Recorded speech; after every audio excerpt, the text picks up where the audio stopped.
बांग्लादेश में बिगड़े हालात को लेकर केंद्र सरकार द्वारा बुलाई गई सर्वदलीय बैठक खत्म हो गई है।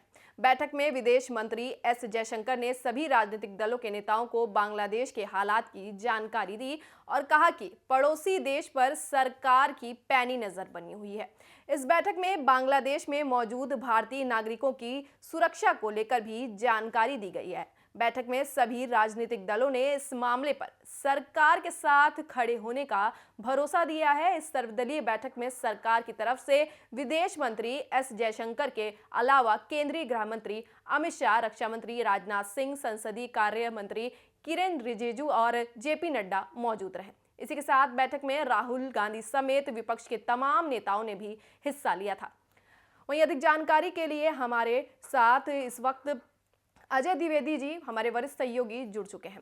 अजय जी, बांग्लादेश में इस वक्त तख्ता पलट हुआ है और शेख हसीना हिंदुस्तान आ चुकी हैं, इंडिया आ चुकी हैं। इस पर भारत का क्या रुख है?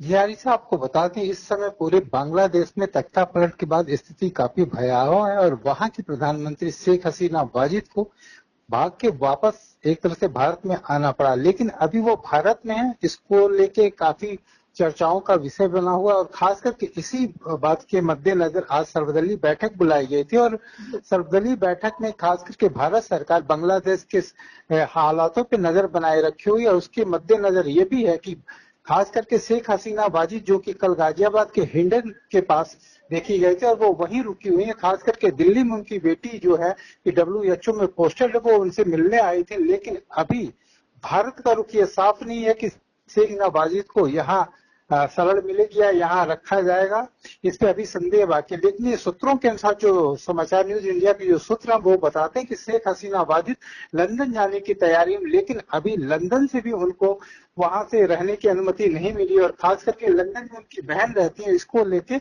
एक बड़ी खबर है कि वो अपने बहन के संपर्क में है और वो वहां जाना चाहती है लंदन, लेकिन ना लंदन से अभी तक उनके कंफर्मेशन की बात आई कि वो उन्हें रहने की जगह देगा या पनाह देगा। लेकिन वही साथ साथ ही भारत में भी ये स्थिति क्लियर नहीं है कि शेख हसीना वाजिद को वो या रहने की अनुमति मिलेगी कि नहीं। फिलहाल शेख हसीना वाजिद जो है गाजीपुर के हिंडन पे है मौजूद और खास करके सरकार के साथ उनको जो भी सहूलतें हैं वो अभी प्रदान की जा रही है। वहीं आपको बता दें कि खास करके जो बांग्लादेश की स्थिति की बात करें, भारत सरकार उस पर नजर रखी हुई है और खास करके DG BSF लगातार बांग्लादेश की सीमाओं पे निगरानी कर रहे हैं और स्वयं जाके वहां BSF के बहुत सारे अधिकारी मौजूद हैं और खास करके जो 12 से 15 हजार के बीच की एक संख्या मानी जा रही थी जो भारतीय और हिंदू शरणार्थियों की है आसपास के बांग्लादेश में, उन पे हालात पे नजर बनाए रखी जा रही है। लेकिन आपको ये बता दें कि जो अभी सर्वदलीय बैठक में ये निर्णय लिया गया कि जो वहाँ